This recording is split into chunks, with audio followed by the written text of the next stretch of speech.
রূপগঞ্জ উপজেলার কোনো মানুষ বিনা চিকিৎসায় মারা যাবে না বলে ঘোষণা দিয়েছেন নারায়ণগঞ্জ ১ আসনে বিএনপি মনোনীত প্রার্থী মুস্তাফিজুর রহমান ভূঁইয়া দীপু।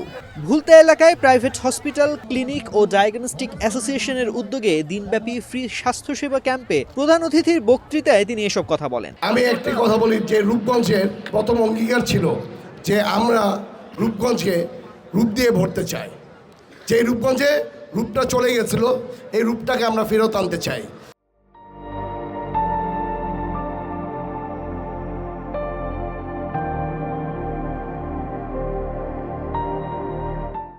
ইনশাল্লাহ আমরা একটা পদক্ষেপ নিচ্ছি। প্রথমেই যে রূপগঞ্জে কেউ বিনা চিকিৎসায় কেউ মারা যাবে না, বিনা চিকিৎসায় কেউ ঘরে বসে থাকবে না। আমরা চেষ্টা করব রূপগঞ্জের প্রতিটি নাগরিক প্রতিজন যাতে সুচিকিৎসা পায়। রাজনীতি মানে একটা সেবামূলক জিনিস, রাজনীতি মানে সেবা। আপনি সেবা করে মানুষের সাথে মিলে চলার জন্য আমরা যত সেবা দিব ইনশাল্লাহ আমরা ততই আগাবো রাজনীতি করে। এ সময় তিনি মাদক, সন্ত্রাস ও দখলমুক্ত রূপগঞ্জ গড়ে তোলার অঙ্গীকার ব্যক্ত করেন। আমাদের প্রথম জিনিস যে মাদক মুক্ত এই সমাজকে গড়ব।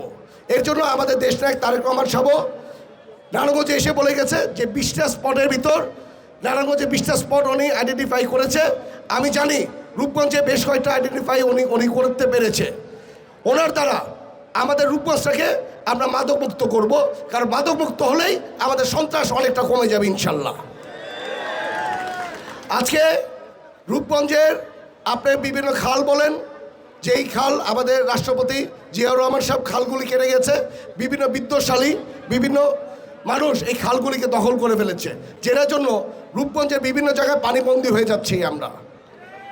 এই পানিবন্দির থেকে আমরা রক্ষা পাওয়ার জন্য এই খালগুলিকে আবার খনন করে যে যত শক্তিশালী হোক তাদের এই খালগুলিকে ছেড়ে দিয়ে আমরা এই খালগুলিকে আবার খনন করে এই চ্যানেলগুলিকে ওপেন করে দিব, যাতে আমার বা বোনরা এবার কেউ যাতে রূপগঞ্জের কোনো মানুষ যাতে পানিবন্দী না থাকে এই ব্যবস্থা ইনশাল্লাহ আমরা নিব। আগামী 12 ফেব্রুয়ারির নির্বাচনে ধানের শীষে ভোট দিয়ে গণতন্ত্র পুনঃপ্রতিষ্ঠার সংগ্রামকে সফল করার আহ্বান জানান দীপু ভূঁইয়া। আপনারা জানেন সকলে যে আমাদের 12 তারিখে একটি ইলেকশন আছে।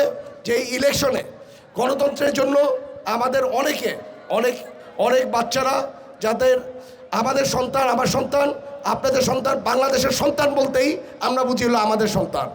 এই সন্তানগুলোকে হেলিকপ্টার দিয়ে পর্যন্ত গুলি করে মেরেছে শুধু একটা মাত্র গণতন্ত্র যাতে এই দেশে না থাকে। আজকে আমরা এই গণতন্ত্রের দিকে চলে যাচ্ছি। ইনশাল্লাহ 12 তারিখে বোধহয় আমাদের গণতন্ত্র ফেরত আসবে। আমরা চেষ্টা করব ব্যালটের মাধ্যমে এই গণতন্ত্র যাতে বাংলাদেশে সবসময় থাকে, ইভেন ভবিষ্যতেও যাতে এই গণতন্ত্র যাতে বাংলাদেশে থাকে এই দিকে আমরা সবসময় খেয়াল রাখবো। কারণ এত মানুষ শহীদ হয়েছে, এত মানুষ গুম হয়েছে, খুন হয়েছে শুধু গণতন্ত্রের জন্য। এই সুযোগ ইনশাল্লাহ আমরা 12 তারিখে কেউ ছাড়বো না। আর আমি আশা করি যদি আমি নির্বাচিত হই তাহলে রূপগঞ্জে মাদক মুক্ত, সন্ত্রাস মুক্ত, ইভেন দখলদার মুক্ত মানুষের যাতে চিকিৎসা ব্যবস্থা যাতে পায়, যাতে শিক্ষার জন্য তারা যাতে সুশিক্ষিত হওয়ার জন্য বাচ্চারা যাতে স্কুলে যেতে পারে, এই ধরনের কাজগুলো আমরা সকলে মিলে করার চেষ্টা করব। ফ্রি চিকিৎসা ক্যাম্পে কিডনি, নাক কান গলা, চর্মরোগ, ডায়াবেটিস, হৃদরোগ, অর্থোপেডিক্স, নিউরোসায়েন্স সহ বিভিন্ন বিভাগের অভিজ্ঞ বিশেষজ্ঞ চিকিৎসকরা রোগীদের সেবা দেন। পাশাপাশি মেডিসিন ও হৃদরোগ বিশেষজ্ঞদের তত্ত্বাবধানে রোগ নির্ণয় ও পরামর্শ প্রদান করা হয়। এছাড়াও ক্যাম্পে বিনামূল্যে ইসিজি, আলট্রাসোনোগ্রাফি ও রক্ত পরীক্ষা সহ বিভিন্ন প্রয়োজনীয় পরীক্ষা নিরীক্ষার ব্যবস্থা ছিল।